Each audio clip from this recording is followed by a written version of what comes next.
What's up, everybody? Welcome back to Real Estate Uncensored. This is the place where you learn how to attract an audience online, build influence, and create more ideal clients. And we have a wonderful, wonderful repeat guest. Actually, it's my first time with this guest, so I'm really excited. Byron Van Arsdale. Holy cow, that is quite a name. That is the name of someone who owns a manor in England. So I'm curious to ask him about the manor and when do I get to stay at it. But before we bring Byron in, we've got Greg McDaniel firmly ensconced in the co-pilot seat where he so belongs, very, very, very far away from me, living in his virtual box like he should. Greg McDaniel, what's up today? You shut your mouth when you talk to me, Johnson. Okay, and listen, mate. No, it's gonna be a good show. I love having Byron on. Byron has a wealth of knowledge, and it's just gonna be an absolute blast. Before in the pre-show, which you guys didn't get to hear, unfortunately, we should really start recording those because they're absolutely freaking hilarious, and then burn the recordings. You want to talk about not suitable for public consumption? Yeah, but all of you guys that are listening, not watching, I showed Byron and Matt my brand new T-shirt that I'm wearing that my girlfriend bought me. It is a picture of Santa Claus holding a bag, and it says, "I do it for the hose." Ho, ho, ho, ho, ho. And yes, my girlfriend's got a hilarious sense of humor. But for all you guys listening, you get a giggle. Go find some funny shirts. Matt is trying to change my personality. He's trying to take the Greg out of Greg. He's trying to make me a Matt drone. And Greg, this is not suitable. I do not accept that. I don't identify with that. That's right. You just need to reframe it. I'm just helping you tell a better story to yourself, a story that involves custom dress shirts and you having a haircut. That's all I want to do. I have a hair. Look, I got a haircut. I just don't want to show it off. Yeah, exactly. So we're talking about how to tell yourself a better story. We've got a bunch of fun stuff to get into. I'm sure this episode will take many, many twists and turns. But Byron, for those that may not know you, go ahead and just maybe give like a 60-second bio, who you are, where you are, what you do. Well, I know Greg McDaniel, so that's about all I need to say about that. Yeah. Bernice Ross is my wife, and everyone knows her. No one knows me. Business coach, love to play golf. And as you can tell by the laughter of me giggling as soon as we started, you can tell kind of how sense of humor is kind of fun for me. So let's see. What else can I say? Like to bake, like to cook. Great guy. Yeah. All around great guy. Now, when you say business coach, who do you enjoy coaching the most? I primarily work with agents, specifically either new, actually experienced, or top producers. It really kind of varies. Mm-hmm. But that's generally who I've been working with since about 1996. Yeah. Well, why do they typically, like, what's the impetus? What's the catalyst for them typically running across you specifically to where you end up working with them? Well, the only reason anybody ever finds me is because they know Bernice Ross. That's the only way. Apparently, you have built-in lead generation. It's fantastic. Well, it is built-in lead generation, but apparently my first coach told me, Byron, you're the best kept secret I have ever known. So there's something about me and marketing, that really is kind of like, oh, whatever. I just, so people who find me come through Real Estate Coach, and they find me through Bernice. That's hilarious. Well, I love it. And so we're going to get into telling yourself a story, but clearly you've told yourself a story about marketing, and maybe that can change at some point. Absolutely. Yeah, Matt, but it is interesting. Point. Yeah. Well, we always tell ourselves a story. I mean, I was telling myself a story this morning about Facebook ads. I was, we all have them. And it is funny that it doesn't dawn on you until somebody says that. And you're like, oh, wait a minute. That's literally just a story that passed through my brain that now I'm somehow identifying with the truth. And that's, all it is a thought. It passes through, it's fleeting. But man, we identify with them, and then they solidify, like someone being turned into a pillar of salt. They all of a sudden become rock solid and something that sticks us, almost like concrete. So let's talk about that a little bit, because we're talking in the pre-show. Greg, thanks for the graphic. What story are you telling yourself? So Byron, you gave a really great example. So let's start with that. Just the super practical example that you gave of walking through a house with a buyer and they bring up something is wrong with the cabinets. How do you reframe that? So the difference between the experienced agent and the newer agent is the newer agent really wouldn't understand that they have a phenomenal amount of options as soon as as soon as they're working with a buyer.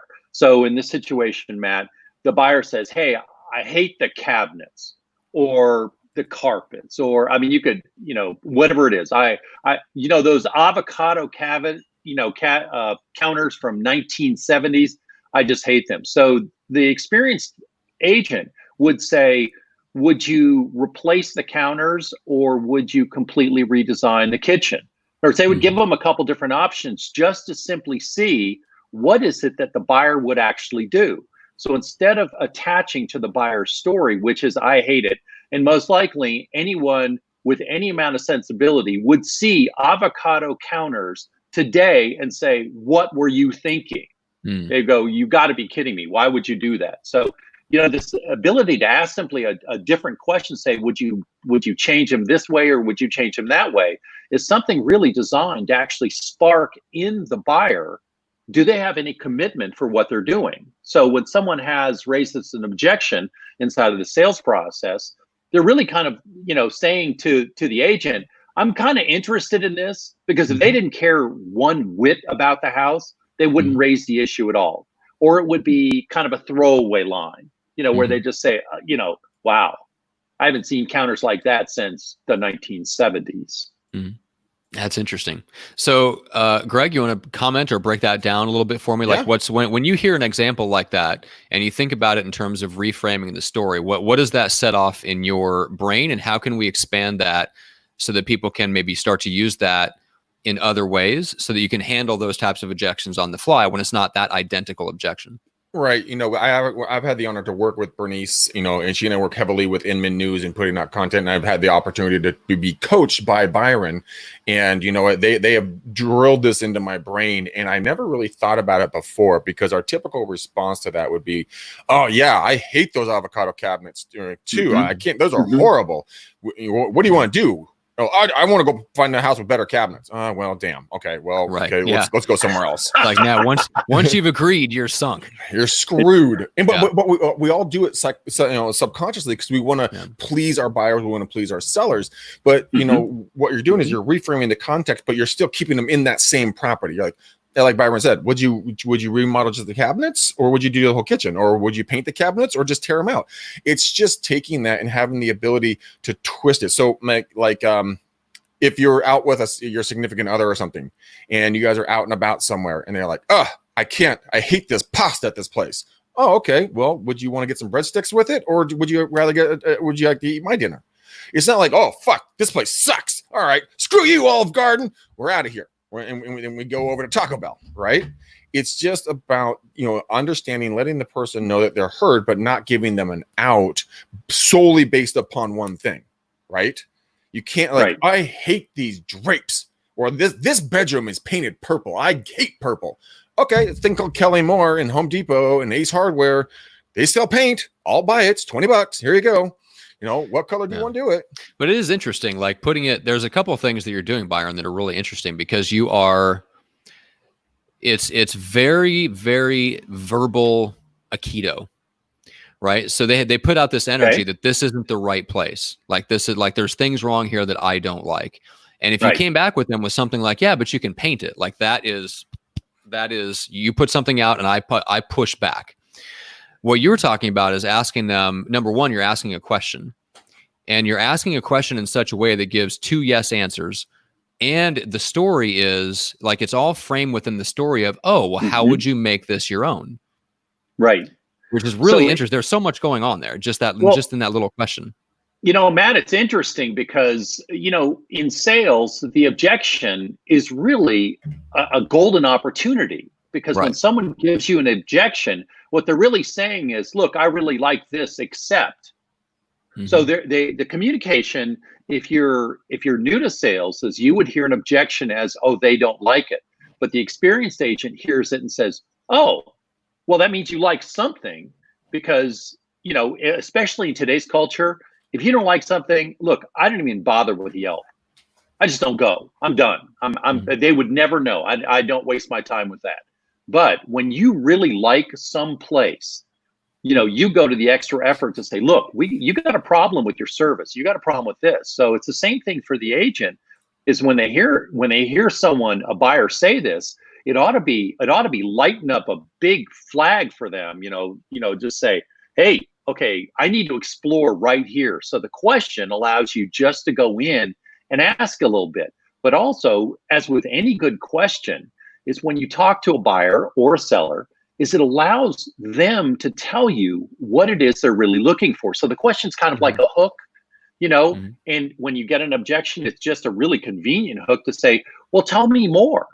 And as soon as you start hearing what they like, what they don't like, and everything else like that, then less trips, less everything else. Yeah. You really get, and I guess the bottom line I should say is what you really do is you help the buyer make a better and informed decision about their purchase, because they may be caught on that. I mean, look, I could have used blue shag carpeting, I could have used any of those.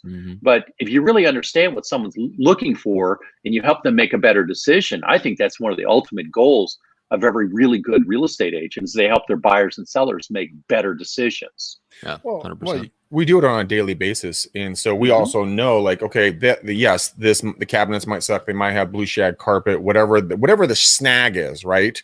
There's no landscaping in the backyard. You can always put a silver lining onto that and say, you know what, here's the beautiful part about it. You guys can either remodel the kitchen or just go down and get a can of paint and get some new hardware, and it's going to look like a brand new kitchen without having to spend a lot of money.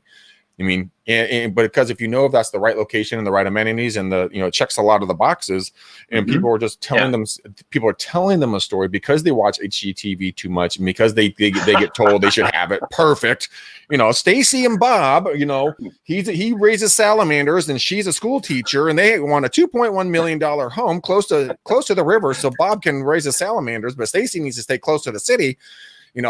Matt is literally putting his head down into this microphone. But I mean, here's the thing. The story they're telling. He's your friend. Okay. I just want you to know he's your friend, Matt. Yes. I'm very privileged to count him as one of my best friends. And I can totally see him retiring to the hills of California to raise salamanders. I'm just saying that didn't come from nowhere. I'm just saying it didn't come from nowhere. It has to be something Greg's been thinking about. That's all I'm saying. Now, Matt, before we go over this, what Greg just did was he gave a reframe to the buyer to consider different options. And that's really what this part about telling story is. So instead of looking for, is the story right or wrong or good or bad or anything else like that, what you're really looking for is, what is the dialogue or narrative or story that the buyer is saying? And again, we could substitute in seller just as easily. And we can expand way beyond this as well, but we'll leave it for real estate. Yeah. Look, everybody tells stories. I joked about, I hate Facebook. Definitely. That's a story. Yeah. That's all it is. It isn't true. It's a story. You know what, Byron? That sparks something that came in my head this week. And forever and a day, Matt has been teaching on not YouTube, on LinkedIn, on how to get business from LinkedIn. And I always thought it was really stupid. I'm like, LinkedIn is. I did. Okay, I'm wrong. And so I told myself a story. I'm like, LinkedIn is so antiquated. It is so dumb. It is so useless. Well, I had my eyes opened up this week to LinkedIn and how powerful it is. So I have been telling myself a story since the beginning of time of like how useless LinkedIn is. Then I was shown how powerful it could be. And I'm like, now I'm telling myself a new story. Now I'm saying how great Matt has always been. And I have been giving him the wrong credit. So Matt, publicly, I am sorry. It's good to know that like a good chunk of our live class we gave at one point, you're sitting there just going, this is the dumbest thing I've ever heard. Okay. So Byron, I want to pitch you a thornier situation because so I want to ask you a question about how do you handle an objection to the way that you run your real estate business and the way that you communicate with clients. Because I want you to handle reframing something where it's not actually negotiable, right?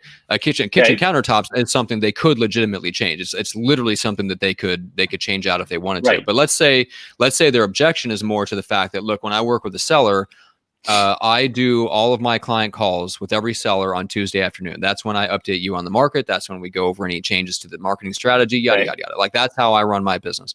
And they go, oh, like, I'm not really I'm not really available on Tuesday. That might be a deal breaker. So they basically push back against something about your service that you don't want to change. Mm-hmm. How would you suggest people reframe that? And what kind of question could they ask that would get the client to think about that differently? Well, given that, Greg is on this, I'm going to go with the more irreverent, fun part of this first. Okay. And that is, That is, I would just say, clearly I'm not the right agent for you. Have a great day. I've got a great referral for you to deal with someone else. Honestly, I mean, look, some agents actually are going to hear that and they're going to say, no, you can't get rid of an agent. I mean, a buyer, you can't. No, you can't have, no, you can't do that. Look, the truth is that you can create your business any way you want. Okay. Now, that said, Matt, let's go actually and answer it a little bit more specifically and say, this is a great client. You don't want to lose the client. Right. So what you say is, great. What would work for you? Generally, this is what I do. And I can understand how we might have a challenge, but what would work for you? Could I give you a fax update? Could I give you an email update? Could I give you a text update? You know, what else could we do? So it becomes kind of a little bit of a negotiation, I think, at that point, you know, where you say, okay, what other options are available? Then once you discover that, then you can sit there and say, great, I like this client. I don't like this client. I'm going to shift what I do. I won't shift what I do. Yeah. I would agree with that. I think what I was getting at was, I think they're telling themselves, like, we have to realize that they're telling themselves a story in that moment. Like, for example, oh, we're only going to talk once a week. So that the story they might be telling themselves is, you're not available when I need you. You're like, well, you know, if we talk every week, but then when there's a contract comes in, we're going to talk whenever we need to get that contract negotiated. Right. Does that make a difference? Like, oh, well, yeah, that totally answers the question. Okay, great. You know, like, you thinking about the story they might be telling themselves helps you ask a question that kind of uncovers that, and then gives you some, you know, wiggle room on negotiation, because it may not be an issue with them talking with you every Tuesday. The issue may be they're telling themselves a story that means you're only available on Tuesday, even if a contract comes in. You're like, no, that's not even remotely true. So so just understanding, like, asking rather than pushing back with energy, asking the question to draw out that story. And then once the story is out on the table, then you can go, oh, well, here's a way that we can reframe that. The way that I like to look at weekly communication is it makes sure that you are 100% comfortable knowing that there is never a time when you don't have a scheduled call with me. You never have to guess on when you're going to hear from me. Now, we'll talk in between that if a contract comes in or an emergency comes up, which, by the way, never happens in real estate. But you know that you're going to talk to me every single Tuesday. You know, like, that kind of scripting can completely destroy that and keep someone that might be a legitimately good client. Right. Now, let's change this a little bit, because we'll change the story a little bit. Let's say that the seller says, look, what you need to know is every Tuesday afternoon and evening, I spend time with my mother, who's in a, you know, adult care home. Yeah. And then all of a sudden, what the agent says is, got it. Understood. Okay. Like, so now that the story is there, it's like, okay, great. I just adjust. Yeah. And what's funny is oftentimes we come into situations, right, and we'll immediately get upset over something, only later to find out that there was something really unusual about the situation. So let's say a client is late, or, I mean, you could pick about 100 different, and all of a sudden you realize what was behind that. Then all of a sudden you have no energy and you go, okay, great. So you're right. So the adaptability or flexibility is great. Now, a slightly different approach would be to say, okay, look, I'm sorry. You know, I spend time with my kids. So after 7 o'clock at night, I don't take phone calls. You just need to know that. So you can leave me a message. I just want you to know I may see it, I may not, but I won't respond until 7 o'clock tomorrow morning.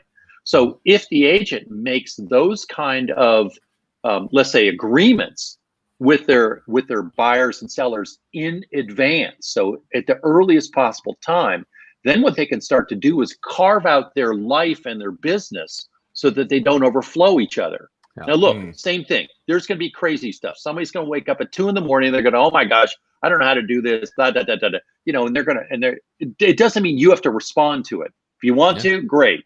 You know, I would say you're absolutely nuts, you know, on this one, because look, most things are not getting done until the next day. But, you know, this is what gives, how should I say, a kind of a individualized service, customer service that someone might do. It's like, look, my phone's on all night long, call me, and I just don't recommend it. I don't think it's sustainable. If you're young, I think you can get away with it. The older you get, or as soon as you have children, you realize it's not really sustainable. Yeah, 100% agreed. Well, when I was first got in the real estate business, I mean, that's exactly what I did tell everybody. I said, hey, you know, you guys can reach out to me 24/7, 365. If my phone isn't on, it's either dead or I'm sleeping. Either way, when I either power my phone up or wake up, I'll give you a call right back. You can call me anytime. I'm here to help. As I got older, I'm like, fuck this. And I said, this is how I work. I don't work the weekends. Don't call me. I'll work during the weekdays. And that's how I operate. You know, how would you like me to communicate with you? Text, email, phone, carrier pigeon, postal service. What works best for you? And I lay out how I'm going to work. I lay out the expectations, and I have never to this moment ever lost a client by explaining how I work with them, and then what they're going to see coming down the pipe. Because I say, you know what, the weekends are my family time and where I recharge. You wouldn't want to take that away from me, would you? And I shake my head, and all of them start doing this. No, we don't. But and then I'll have clients call me on the weekends, and they'll be like, "Hi, Greg, it's blah blah blah. I know. I know you don't work on the weekends, but we really need to see this house. Is it okay?" I'm like, "Okay, but I'm coming in shorts and flip flops and a hat." Oh, yeah, that's fine. We're casual too. You know it, and then I roll over there and we have a good time. We get the home sold, but I lay out the expectations, and so that there isn't an issue with that, you know. And you know, I highly recommend, like Byron, you were saying, you know, don't allow complete and total access. Now it sounds counterintuitive to like how real estate should be run, but this is your business. You're not their bitch. Okay, big difference. And you cannot be dragged around by your nose, because Matt used to have nose rings. That's why I always say that, you know. And wow, that came out of nowhere. I know. I just heard nose, and I just thought it saw you, and I just thought nose ring. But where's the graphic? I want the graphic. I will get you a nose ring graphic, sir. Oh my God. But it is true. You got to protect your space. You got to protect your time. You know, I've been in the business for almost 21 years now. LinkedIn. Thank you, Matt. I went to LinkedIn, and it reminded me I've been in the business for 20 years and 7 months. You know, I was dragged around and I was beaten up. And every 7 years, if you allow yourself to be beaten up by your clients, you will have a burnout every 7 years. Yeah. And I've had 2 of them, you know, and it is horrible. Unneeded. My dad, the grandmaster, he worked so hard in his career. He literally had his retina detached twice because of his stress levels. That doesn't sound any fun. You got to protect your space. You got to lay out the rules. You got to, you know, tell the correct story. What are you telling about yourself? What are you telling about your clients? Once you understand what that is, you can be happier individual. Yeah. Now, Matt, let me add one other piece on this one. Look, every story is made up. Okay, I'm not worried about right, wrong, good, bad, or anything else. But if we consider that every story, a great example is, there's a glass ceiling at 100,000 GCI, you know, for commission salespeople, and somehow some people get through it, some people don't. Men, women, they bump up against it. But somehow, once you get through 100,000 GCI in a year, then basically you can make 150, 200, 250, and it's all of a sudden like, what happened? Why was it so hard to get to this number? Or if I'm in golf, how is it that it took me so long to break 100? But now I do it regularly and don't even think about it. So these stories that we tell each other, you know, I mean, look, we're a story. I mean, as a human race, we live based on our stories.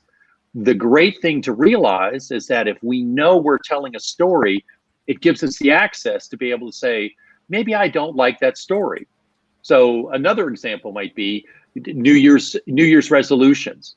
I'm going to do this year. And then then someone close to you, you know, reminds you, oh, do you realize how many years in a row you've said you're going to do this? And you realize how many years in a row you never did it. And you were at the gym for 3 days, you know, and then by the 9th of January, you were done with the gym. So what's interesting, though, is that if you actually take a look at this, you say, wow, I write these stories. What if I just write a different story? And what if I create some of the underpinnings that I'll need to make sure that I lived up to the story I want to tell? And so, you know, look, the great thing about people in real estate is they actually, you know, they've gone after controlling their life, their income, their life, their business, all aspects of it. Why not tell the best story possible? Why not reframe what you're doing and say, you know what, this whole thing about 100,000 GCI, Byron says that's a joke. It's an illusion. Why don't I act like it's an illusion? And what would I need to do? And it's not very difficult. I'm going to go do some more prospecting. I'm going to figure out where I get my deals from. I'm just going to get more deals. I'm not going to worry about anything else. I'll just crank my deals. I'm just going to dip my head down, put my nose in the grindstone and go. And guess what? One day they'll wake up, they'll go past 100K and they'll go, what was I telling myself this? Yeah. Why couldn't I get above that? It's to circle back to health. About 2 weeks ago, I was really not feeling very healthy, and I looked at my eating habits. I looked at my consumption of alcohol, and I looked at a couple of other things, and I'm like, wow, I'm off kilter here. And so I made a public declaration this week that I'm going to run every single day. Now, I did. I ran 4 miles 4 days a week, and one day I only ran 2.7 miles. But I held myself accountable, and because I changed my narrative, I stopped telling myself that it was too hard to run, it was too early to run. I got up a little earlier. I made a pot of coffee. I drank a little coffee, and then I went out, hit the road. Then I told myself, "Well, Greg, you can only do 75 push-ups." Then I'm like, "No, I can't. I can do 100." Next day, I did 4 miles and 100 push-ups. Then next day, 120. Then today I did 150 push-ups, so it's at 4.2 miles. It's because I changed what I was telling myself. Yeah. And it was so impactful. And just there, it's teaching me massive lessons in real estate and other things. Like next week, we're launching a massive campaign for prospecting and for EXP recruiting. And it's because I changed the story, like, oh, I can't do this, or maybe I'm just not good at it, or whatever the narrative was. I said, no, that's not a true narrative anymore. I refuse to accept that story. My truth is now this. And then I just went out and did it. Oh, by the way, I dug through the archives, guys. I found a picture of Matt modeling days, and when he had his nose ring in. That's with a handlebar mustache and a nose ring. That's impressive, Greg. Matt, I like the smolder. I like that. That was a good. That's right. Well, I've worked hard to perfect it. Well, Matt, it's a good look. So, Greg, Matt, let's pull this back a little bit, because there is another great story that I've heard. So one of the things that I do is I lead monthly coaching calls for new agents. And one of the things that I constantly challenge agents on is, I don't have the experience. I don't have the business. I haven't been in the business very long. And Greg, what you just said was phenomenal, because I tell them, I said, look, one of the things that you need to know is that there's like these phases that agents go through. They go from novice, new to the business, then kind of this experience part, then they get to be experienced, and then they go on to top producers. But something happens in this experienced and experience part, where all of a sudden agents, and this was my experience, start to think they don't need to do what they did to get to where they were right then and there.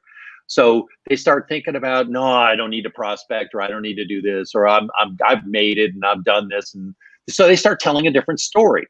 But the new agents, I tell them, I said, look, I did one of my best deals as a completely new agent who knew nothing about what he was doing, simply because I actually just kind of asked the question. It was just like, that was it. I mean, it's really, so I tell them, I said, look, I don't care how many months experience you do or don't have. I don't care what how many deals you've done or anything else. Your goal, your focus needs to be on your client and what the concerns they have. So this is really, this is why I've seen people who go into sales who absolutely seem to know nothing, but they simply focus their attention on their clients to figure out what it is they do need, what it is they like, what they don't like. And then they go back to their office and say, help, I have no idea how to write a contract. I've never worked with a $1.5 million sale. I have no idea how to do this. How do we do raw land transactions? What do we do in commercial sales? You can go back. It's amazing. The people who run the real estate offices, the broker, the owner broker, the manager, generally are very, very experienced people who can figure stuff out. And they have their team, their professional team.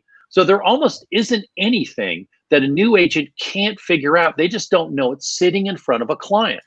So again, I tell them, I said, look, you're going to be far better served, and you'll get much better and make much more money in this business if you simply start asking a heck of a lot more questions instead of trying to prove to people how smart you are, blah, blah, blah. And what Greg just said was, after 20 years and 7 months, he kind of says, I really, that whole thing about proving myself, no, that's kind of, that's long gone.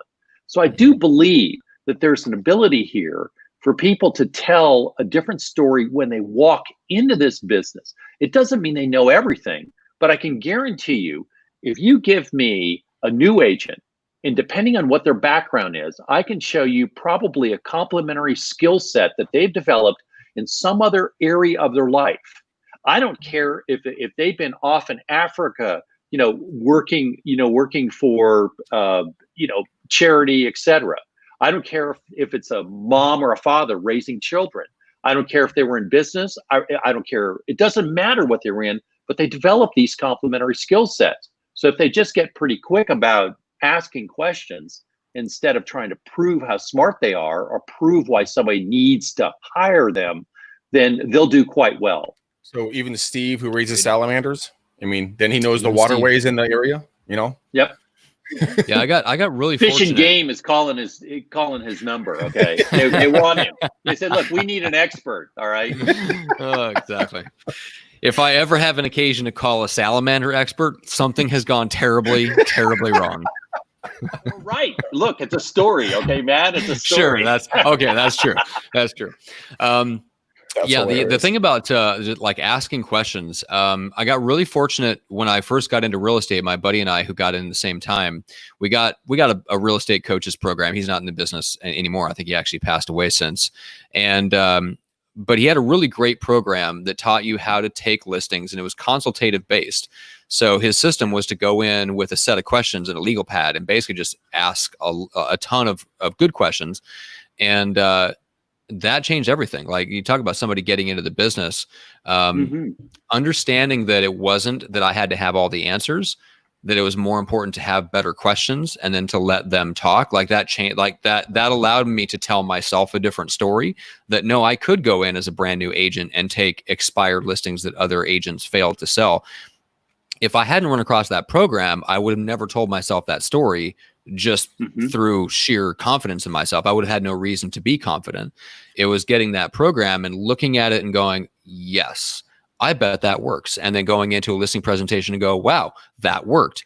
It changed the story that I told myself. And from that time, like it made a huge difference. And we took a bunch of listings and stuff. But yeah, that makes such a huge difference, understanding that the story that you tell yourself, and knowing that it's not about having all the answers. It's a lot of times about asking better questions. So I love that, just how it ties into just the compare. It kind of circles back to what we talked about right off the bat, that reframing the story a lot of times involves asking just better questions, better structured questions. Yeah.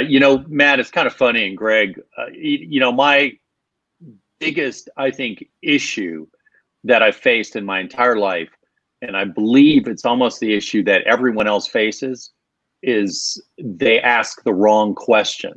So if we're looking at the process of self-improvement and growth and getting better at what we do, invariably what I found is over the years, and I don't know, 1996, I think, is when I started actually working with clients like this, as a business coach, is they've always ended up saying blah, blah, blah, blah, blah. And I said, that's the wrong question. And they go, what do you mean?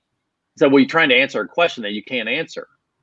The question makes no sense. What about, and I would reframe the question a little bit, and they go, oh, that makes total sense. So, Matt, if we go back to what you just said, you came across something that said, look, why don't I just ask what the seller is interested in, what they're challenged with, and where they want to go and what they want to accomplish. And then as I listen, I should be able to understand and see the path that they're moving down, which means I can use what I know in real estate in drawing my team, et cetera, and provide this gentleman or this woman with better information so they can make a better decision. So it wasn't about you being confident or not confident. In other words, if you'd said, how do I, look, I hear this often. I'm a new agent. How do I gain confidence? And I said, well, you don't worry about it. And they go, what? What? No, I have to have confidence. I've been to 3 classes that tell me I need to be more confident in what I do. And I go, yeah, you do. You're just going about it completely the wrong way. Yeah. Now, how can you be more present? How can you create better rapport with your client? These are valuable questions that you want to ask. So Matt, what you said, really was a beautiful story about, hey, and the consultative approach is very much what is current, and it is the model right now for, I don't care what type of sales. Mm-hmm. The consultative sales is really, it's the model. How do I help you make a better decision? What do you need? What are you looking for? And then working someone through that process to reach a better decision. Yeah. I've been reading the book again. I started my own little book club. Yay, Greg, the Dyslexic Book Club. And it is dyslexic. Matt, is that a book club of one? I'm trying to figure out. It might be, but book club has to be spelled with a K. I mean, that's just the way it goes. I mean, the Dyslexic Book Club. That's hilarious. Oh my God, you jerk. But I'm reading the book again called Building a Story Brand by Donald Miller. Yeah. And I'm really studying each of these chapters. And I think I've listened to chapter 6 probably 25 times, if not more. And it's called He Finds a Guide. And it's talking about how we all try to be the heroes in the story. When the client needs to be the hero, we are the guide leading them through the process. And that entails asking better questions. That entails telling a better story. That's showing leadership through this. And Byron, what you were just saying kind of really sparked kind of a thought on that, because I mean, when we're telling ourselves a story, like we're new, we don't know what we're doing, we've never done a land deal. Like right now, I'm involved in 2 deals, one of 5 million, one of 2 million, well, 2.1 million. And they're builders buying both of them. Now I had to learn what the fuck is an option. How does that work? What are these timelines? What are the ramifications if these aren't met? And I have high tensions on all sides. I've never done those, but I didn't say I couldn't do it. I said, okay, I got to go talk to someone who's really freaking smart. And I went and talked to my dad, who's done lots and lots of option deals. And he's like, this is how it's going to be laid out. I'm like, oh, and I didn't tell myself I couldn't do it. I just said, okay, here's the problem. I worked the problem. I got to the end. So many people get afraid of the problem. And one of my favorite quotes in the movie says, work the problem. And I just think about that phrase, work the problem. Mm-hmm. And it could be, I'm a new agent. Okay, there's the problem. Let's work it. How do I become better? Watching Real Estate Uncensored, on just replay consistently, going to education, reading books, hitting up Byron, not calling Matt, he won't call you back. But I mean, everything else is something that's going to be beneficial. Matt's smiling. But I mean, if you just work the problem, then you'll tell yourself a different story, then you'll ask better questions, you'll get better results, and you won't be afraid of it anymore. The fear goes away. Light and dark cannot exist in the same place. It is absolutely impossible. So get rid of the dark, replace it with light. I can push through this. It's very simple, but people just don't think about it. It's true. Well, yeah, and that was going to be my question too, Byron. It's like, how do you build the skill set of reminding yourself to reframe things? I don't know if there's anything that's worked for you. Well, okay, so Matt, that is a great question, and generally so generally about the time you start seeing a little bit of blood come drip. And then he pauses. That's perfect. And you kind of go, okay, wait a minute. Maybe there's a better approach. So, a little bit more serious on this would be to look, the unusual part is sometimes it's really good to step out of yourself. Or it's really kind of, get some distance from what you're doing. However you do that. Sometimes people do it during meditation. Sometimes they go on long runs. They find something that allows them to just kind of take a whole different perspective and basically, said, okay, why don't we rethink this? One of the things that I've noticed that good coaches do for their clients is allow them to see something completely different, a perspective. So if you're sitting here banging your head against the wall on something, and maybe that's a great question. We should ask, what is, just to see if we can spark some queries in here, is what is one challenge you face around real estate? Is that to kind of look at something and stop and ask a question. is there a different way I could do this? What's a different story I could tell about this? Is this story I'm telling something that supports me to be better at what I'm doing? So if I'm a new agent, am I worried about being seen as a professional? Am I worried about being seen as like a good person? Or am I worried about, do I deliver what is asked and needed of me? So sometimes this ability to query, and look, this is where, look, no one needs a coach. I'm just gonna flat out say that. You do not need a coach. Matter of fact, if you need a coach, you really shouldn't be getting a coach. What you're looking for is someone who can support you to be better and challenge you. I mean, one of the things that we talked a lot about, that we really haven't included in this whole thing is when you challenge a client. When they say something or do something, you say, no, we're not really going to do that. An interesting example, is an Op City lead comes in. I'm talking about a specific client of mine. Op City lead comes in, tells Op City they are not working with another agent. My client, very sharp, lots of years in the business, listens very, very carefully. And the buyer happens to say, I'll need to check with so-and-so. And she says, I'm sorry, would you please repeat that? Who is so-and-so? Oh, it's our agent. She says, I really appreciate our time. And there was a bunch of other stuff that happened around it. But basically what she said was, I really appreciate our time together. I can't help you any further because you already have an agent. Then the smart part is she calls back into Op City and says, this client lied to you. They're working with another agent. So Op City actually loves my client, but basically was something where she flat out confronted him on it and said, no, we're not going to, hey, we're done. This is not going anywhere. So when you come across something, where you really, where it's really important for you to stand your ground, especially, look, agents have immense ethical considerations in everything they do, everything. And so being able to understand what your ethical boundaries are and what your legal boundaries are and to stay within those. Look, I just never understood the whole idea about, doing crazy stuff, illegal and, cutting corners. I just never, it's just not my thinking. So I never really had to worry about sleeping at night. But there are agents who do this. That's fine. I'm not talking to them. I'm talking to the agents who are very careful and meticulous about what they do, their reputation, their professional reputation. So every now and then it comes down where you really need to be able to tell the story that, okay, no, this is not going to work for me. Time to confront this. Yeah. So Matt, that was kind of a long answer, but I think as soon as you start experiencing a bunch of frustration around the path you're down, it's always good to say, why don't we just, take a small time out here, put yourself in time out and say, why don't we just review what we're doing? Why don't we review the questions we're asking?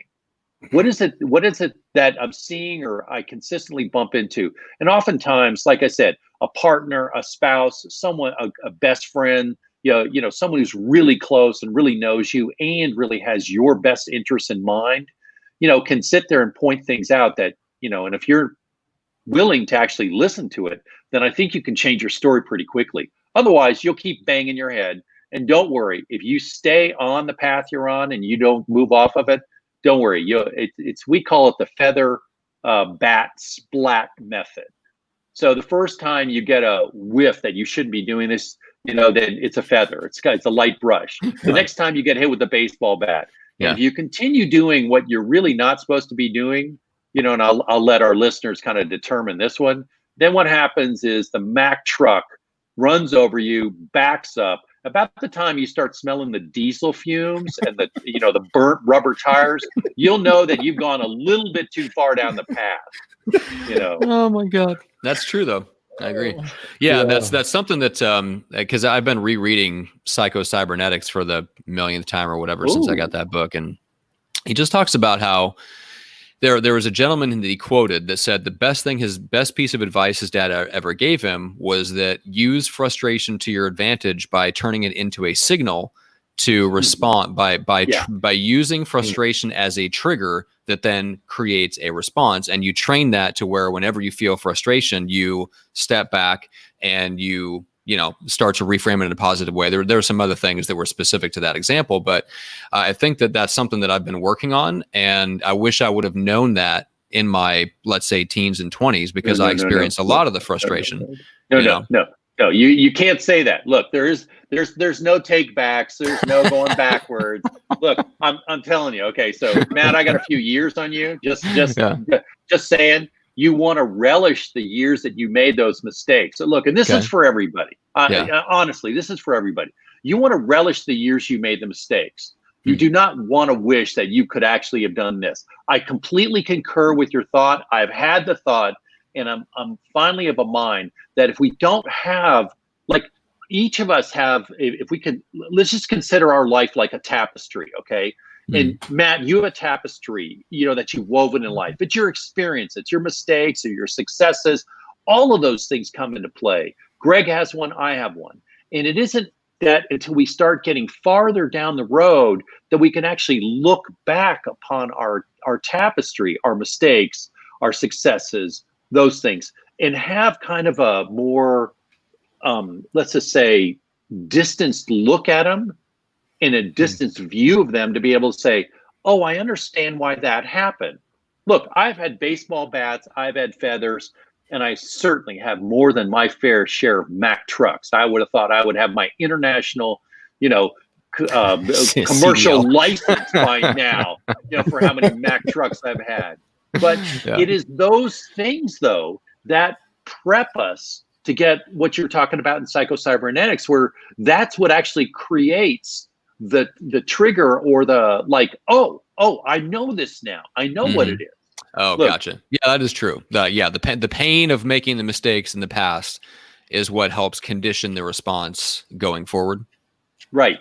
And the farther we get down the road from the incident, the more we glean the truth and the beauty of the incident, rather than just the pain. Because close to the incident, you have tons and tons and tons of pain, which clouds everything. Greg talked about the light and the dark. Well, pain is another aspect in here. As soon as you start to pull the pain away, what you realize, look, I'm married to Bernice Ross. I just want you to know, I could have screwed that up totally. And fortunately for me, I had enough pain and enough situations that when I saw the most amazing woman in my life show up, I said, you know what? This is a smart move. So when you look, when you get to this point, I mean, fortunately, look, Matt, if I hadn't had those experiences, I might have said, Dr. Ross, whatever. But no, now, so look, it really is, we want to embrace that's why the question that you asked about, how do you know when you need to start reframing stuff? You really want to learn to embrace the frustration. I mean, really kind of embrace it and say, okay, what am I learning from this? What can I learn from it? Which is different than how do I stop it? And that's why I said most people are asking the wrong question. If they're in a relationship, if they're in a deal that's going sideways, invariably they're asking the wrong question. And so there's so many, I mean, the ability to ask a really good question just blows open opportunities, possibilities, etc. Yeah. And like I said, your story was fabulous, where you said, oh, look, I just need to ask questions. Wow. Who would have thought that would have worked? And years later now you're going, well, duh, of course. If you ask questions, you get to know what they want. It's easy to work, right? You just have to come across it early in your career. Yeah. So the reason I keep saying this is I hope anybody who's listening to this is going to go back to that segment and say, I want to hear Matt say one more time what he did, because maybe that would be helpful for me. How do you we'll do one more question and then we got to wrap it up, but give people an idea of what a right question could look like.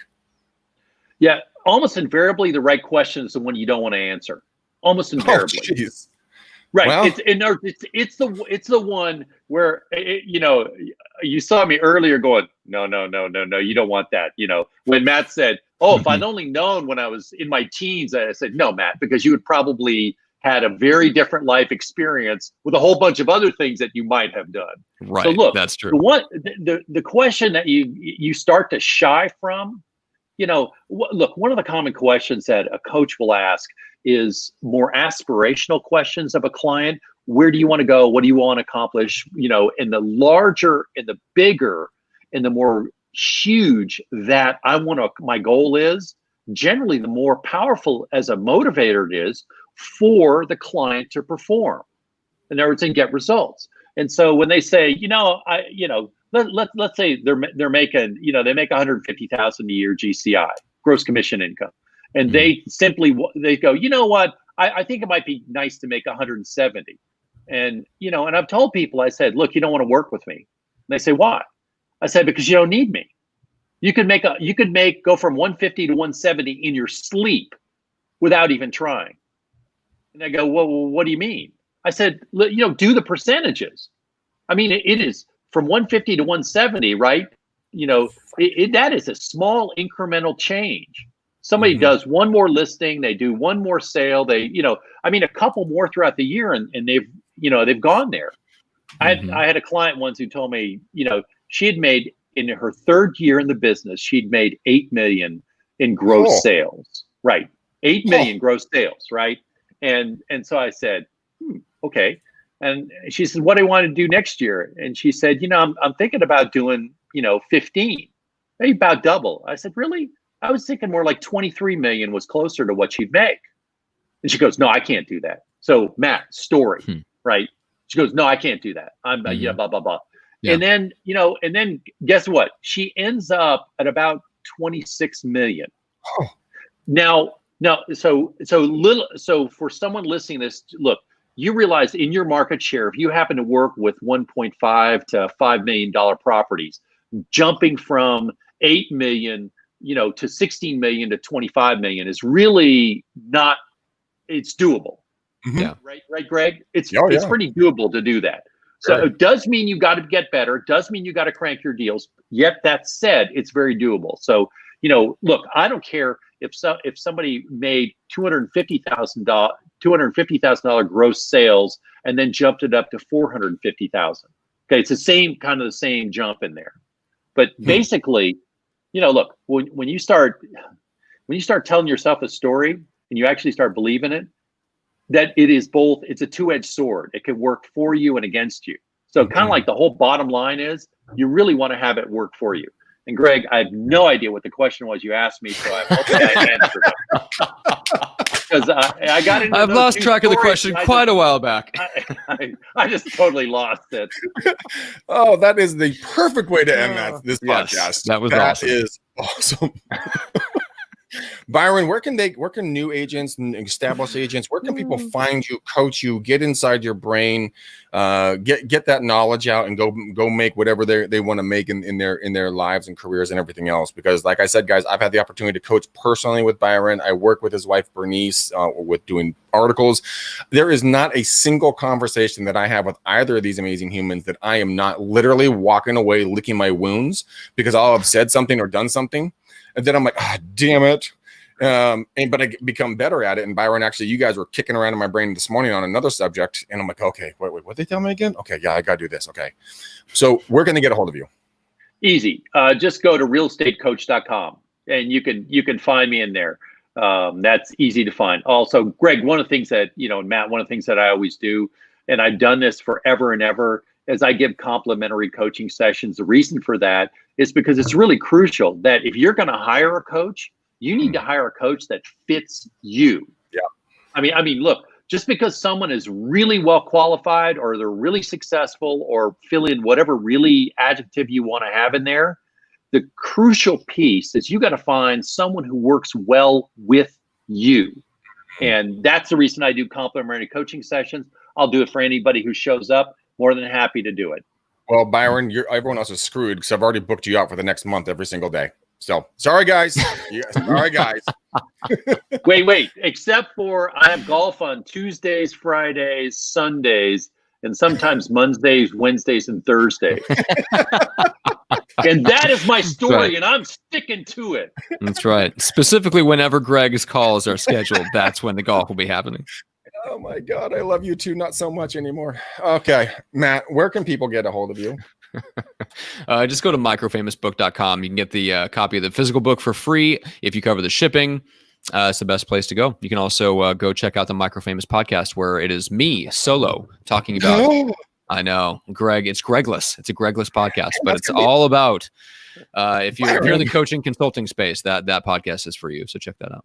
Don't worry, guys. It's extraordinarily dull. It's perfect.